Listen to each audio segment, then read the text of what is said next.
Okay guys, so I don't usually send a video of my work from a bed, but I am at a hotel doing some work and set up my table over there for massage, but the table's not going to help you with this. These are self-help things you can do just to stave off the intensity. And if you do them for long enough, gently, not so intensely that you irritate and inflame nerves and cause more pain, then you will progress to maintaining that openness.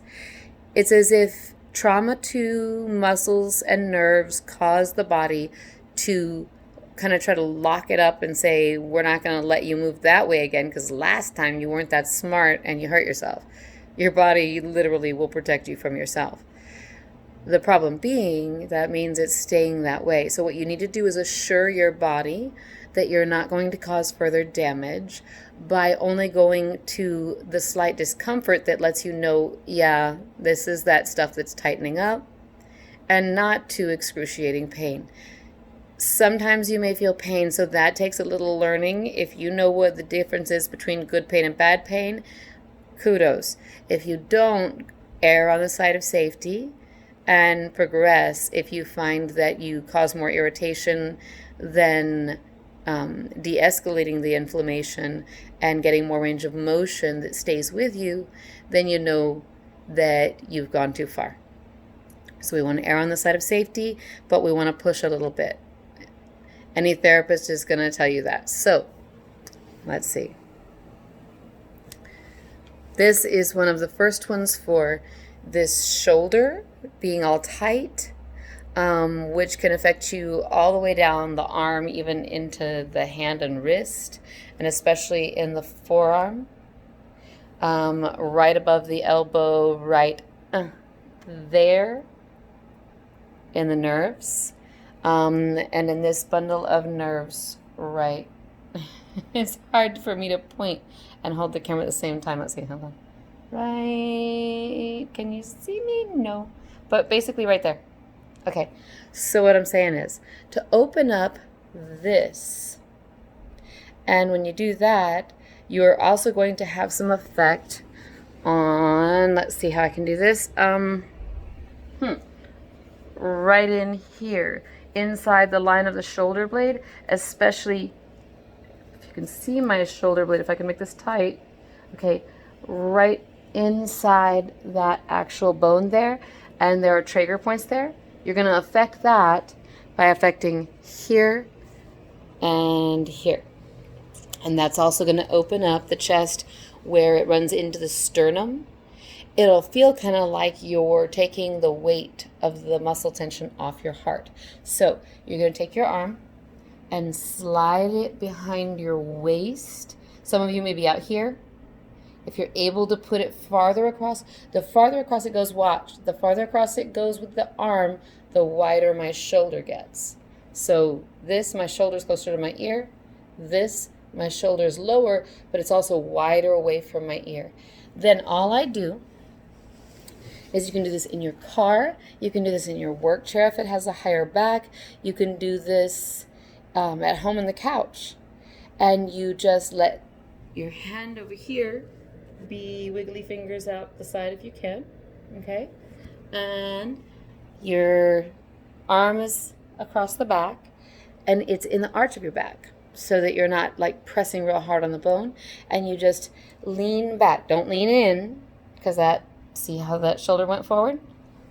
Lean back. The shoulder did not go forward, and the shoulder is being pried open, and I can feel it myself because I had a car accident about a year ago, and so after yoga I don't feel it, but before yoga I can feel it from right here all the way up into my jaw, right right in there. So that's very helpful. Adding to it, if you have tension in what's called levator scapula, that runs from the occiput at the base of the skull and down into the back side of your collarbone, which is actually running inside your shoulder blade down to the bottom point of it, then you'll have tension there in levator scapula. And all you have to do is Keep your shoulder. Notice my shoulder didn't go up. Lean your head to the left. It's about letting my ear be close to this other shoulder. And you can twist. Now we're getting into sternocleidomastoid right where it attaches in here. But the first thing is here. And that's getting right here on this front line and into this part of my collarbone. And then when I rotate, it's getting into right there. Okay? And more into the outer edge, which connects to levator scapula, which runs down my back and attaches inside of this plate of bone called the shoulder blade or scapula right here. So that stretch, that rotation, very subtle. So the stretch, holding it stable, leaning back, not dropping in, leaning back, and then tilting and still resting. And the difference between a little rotation is going to change it. And then if you can support, leaning up and rotating is going to push it into the front of the shoulder right there. Okay, so one big clue, even if it's one shoulder that's bothering you, always do the other one. Sometimes the one that's bothering you, actually you're starting to feel this one because the other one hurt first and you ignored it so long that it just stopped telling you, you know? Like somebody who's trying to tell you what's wrong and you didn't listen and they just gave up on telling you. So here I am letting this one open and I've got my fingers wiggling out the other side, right? So I'm kind of arching back. Top of the couch is great because it keeps your chest lifted, or in the car, right? It keeps your chest lifted and lets you lean your head back against the headrest. Some chairs make you do this, and so you're going to have to avoid that by pushing your fanny down and just trying to lean back against the chair. If the arm is anchored, in other words, there's pressure against your forearm behind your waist that doesn't hurt, but it holds it still, that is going to cause this area to relax because that forearm is never usually held still. And so those muscles right there are usually holding your arms into the position they're in. But this can really help. So we leave the shoulder there, lean to the right, and again I've leaned my head against the back. And that's going straight down from my jaw into my neck and into my collarbone along the side directly. So right here. Now, I also feel it inside the edge of my shoulder blade, some in the front of the shoulder, but not as much because this one's not injured. Now you can then, notice I didn't slide, I just lift and turn and lean. And I don't feel this one as much because this one isn't injured. So I'm not feeling it as much, but it's doing here, down to here in the very front of the shoulder, right? Like, I don't even know if I can point at it, right? Because I'm holding my own camera.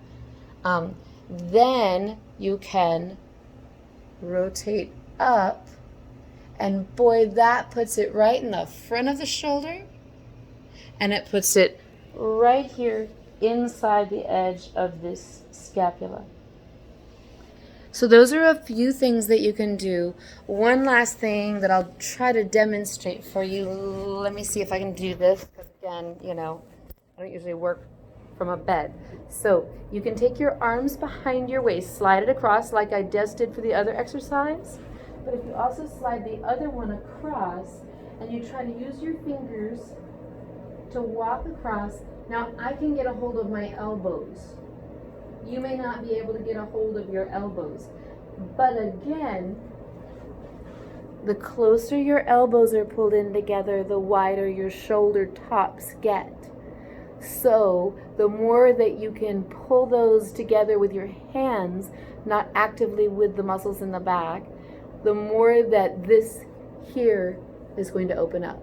So as I'm walking my arms across, I can grab here, and that will do you a lot of good.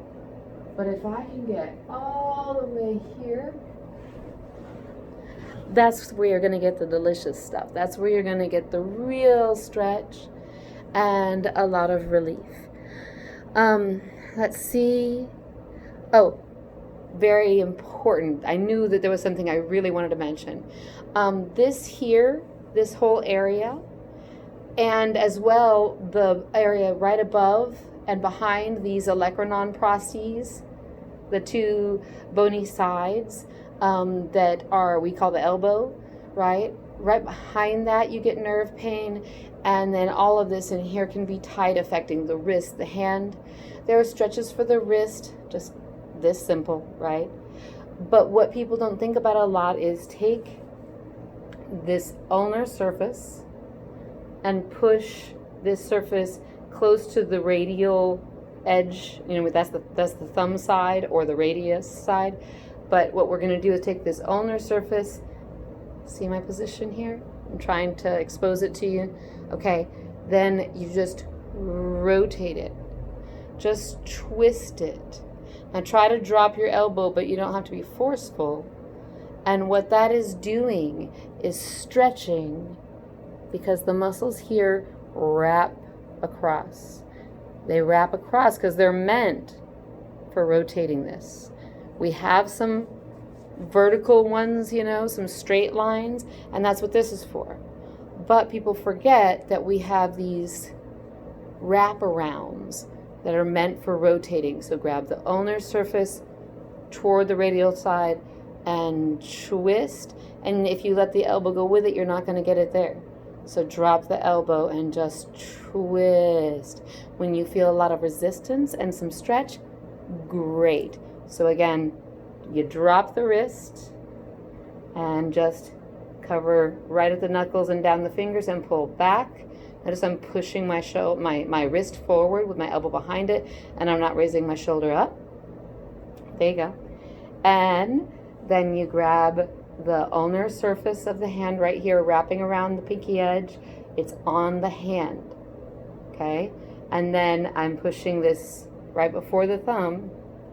I'm pushing this, relax the thumb, and just twist while dropping the elbow. Keep twisting until you feel it. You want to feel a subtle stretch from here to here. And I really hope, now that I've turned myself sideways in my video, I bet, but I really hope that that stuff helps you feel a little better. So take care until you can get into an appointment and let me help you personally. Thanks.